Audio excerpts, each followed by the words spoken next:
पाऊस काय सरकारच्या ताब्यात आहे काय? आणि सरकारच्या ताब्यात असतं तर मग खरी मजा आली असती.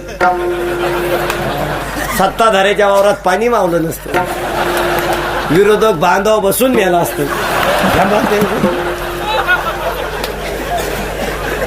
आणि पाऊस जर कधी ग्रामपंचायतीच्या ताब्यात असता तर मग खरी मजा.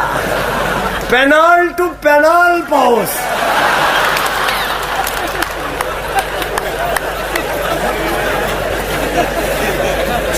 वार्ड नंबर 1 मोकार पाऊस, वार्ड नंबर 2 थेंबाट नाही. आता तुमच्याकडे नगरपालिका आहे का ग्रामपंचायती? मग तुम्हाला नाही खरी मेक माहिती. खरी मेक पंचायतीत पाहिजे, खेड्यावरची असती ना खरी मेक. खेड्यावर 7 माणसं ग्रामपंचायतीला निवडून यायला कंप्लीट 4 लाख रुपये लागत. खांब्यान बाटलीन फुटानीन खोकीन 1.5 महिना